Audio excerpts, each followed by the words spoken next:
Welcome to the Manual Education. In this video, we will see reading comprehension. What exactly the reading comprehension? Reading comprehension, what exactly they want to test in you, and what skills are required to solve a reading comprehension. We will see in this video.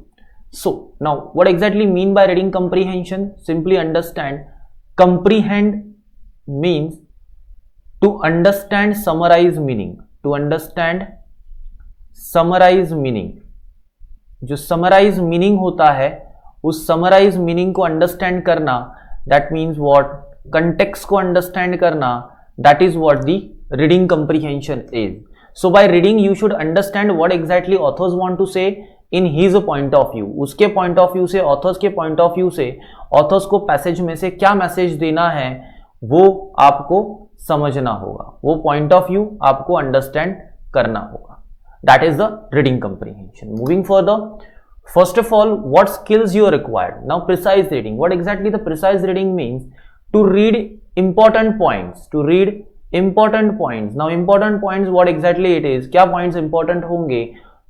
तो important keywords होते हैं. Like ये keywords centralized होते हैं. Centralized meaning बताते हैं. आपको centralized idea देंगे. जैसे कि अगर कोई पैसेज है जो किसी थियोरी के बारे में बात कर रहा है, so all related words to the theory और related words to the theory जो वर्ड होंगे वो क्या होंगे, इस पैसेज के कीवर्ड्स होंगे.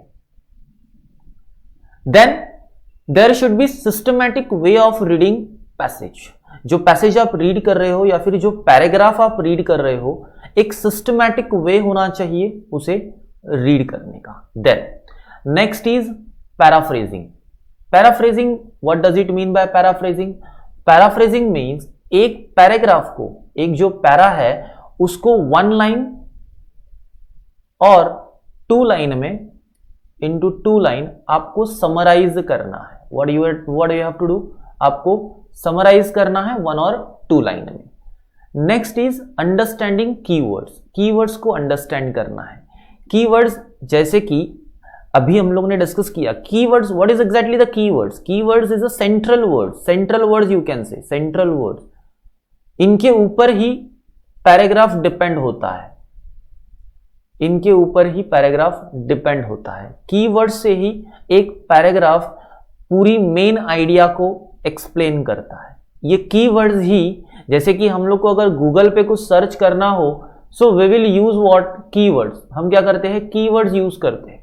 सो लाइक दिस, एक पैसेज में इंपॉर्टेंट कीवर्ड्स होते हैं. पैसेज के इंपॉर्टेंट कीवर्ड्स होते हैं. अगर हम इनको फाइंड आउट कर ले, then it is easy to understand main idea of the passage और paragraph. Simple.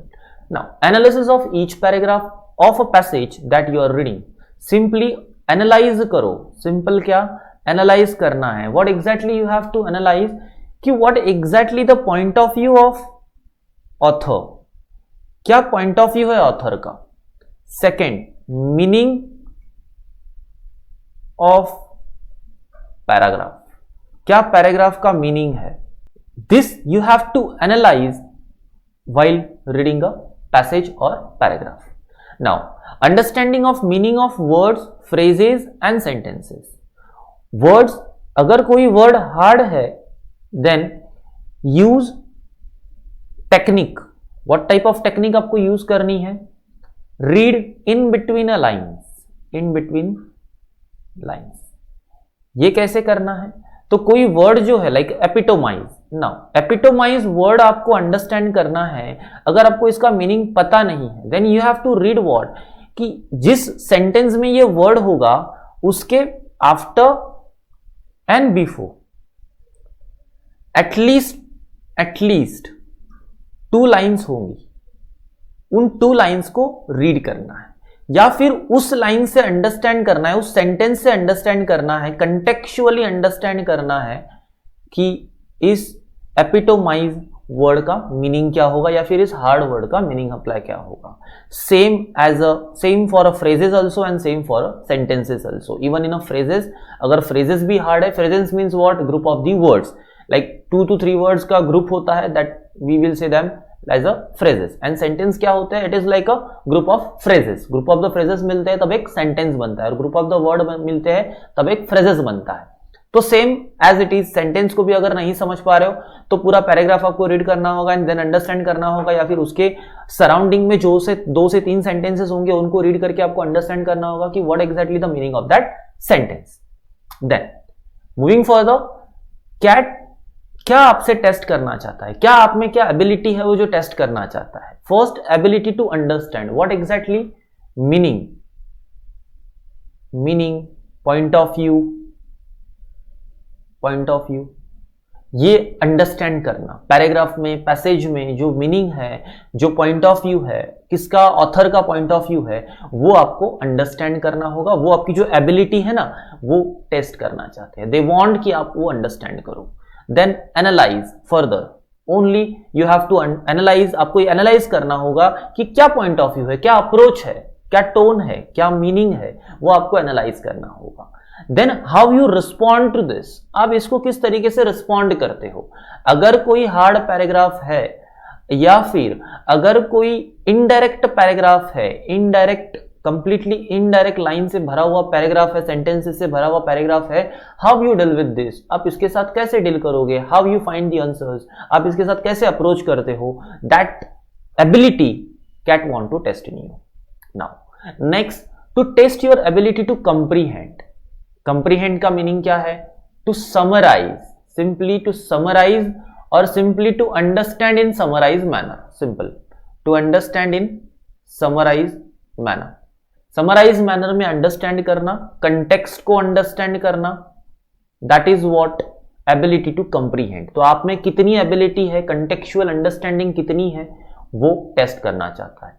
Engage in current events, engage in current events available in written form in paragraph। जो paragraph में बोला गया है, जो पैराग्राफ में बोला गया है, जो पैराग्राफ में इंफॉर्मेशन दी गई है, स्टिक टू दैट इंफॉर्मेशन। आपको इस इंफॉर्मेशन से स्टिक ऑफ रहना है, इसी को यूज करके आपको आंसर्स देने हैं। Don't use your own opinion, don't use your own opinion.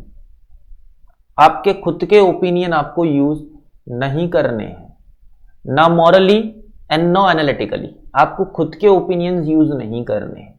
Information जो पैराग्राफ में दी होगी, although it is opposing to your thoughts also, आपको आंसर्स वही करने होंगे जो इंफॉर्मेशन पैराग्राफ में दी है। Stick to the current events available in written form in the paragraph. जो इवेंट्स पैराग्राफ में रिटन फॉर्म में दी है उसे स्टिक ऑफ रहो, उसी के बेस पे ऑप्शंस के आंसर करो। और यही एबिलिटी जो है आप में होनी चाहिए कि जो इंफॉर्मेशन दी है उसी की अंडरस्टैंडिंग कर कर उसी के ऊपर आंसर्स फाइंड आउट करना। Next, language understanding. आप में लैंग्वेज अंडरस्टैंडिंग होनी चाहिए। लैंग्वेज की understanding in the sense tone of the language, whether it is negative, whether it is positive, what directly, whether it is indirect, so what type of language used in the paragraph, क्या paragraph में language use की है, क्या उसकी tone है, what point of view and the approach, क्या approach है, क्या अप्रोच है ऑथर का उस पैराग्राफ को लिखने के पीछे या फिर उस पैराग्राफ में इंफॉर्मेशन देने के पीछे, वो आपको अंडरस्टैंड करना है। उसकी जो अंडरस्टैंडिंग है ना, वो जो एबिलिटी है ना, वो कैट टेस्ट करना चाहती है आपके अंदर। सिंपली सेइंग, क्या समराइज क्या है, समरीली ये करना है कि आपकी जो रीडिंग एबिलिटी है, रीडिंग एबिलिटी एंड स्किल जो टेस्ट होंगे और आपका जो स्किल है रीडिंग का वो यहां पर यूज होगा। सेकेंडली, कंप्रीहेंशन, आप में जो कंप्रीहेंशन स्किल है, कंप्रीहेंड करने का स्किल है, वो यहां पर टेस्ट होगा। And then dimensional thinking, multi dimensional thinking you can say, जो मल्टी डायमेंशनल थिंकिंग है वो यूज करनी होगी। एंड देन आपको दूसरे के पॉइंट ऑफ व्यू से या फिर ऑथर्स के पॉइंट ऑफ व्यू से सोचना होगा, ऑथर्स के पॉइंट ऑफ व्यू से सोचना होगा। So this is what you have to do, simply and summarily, that's it.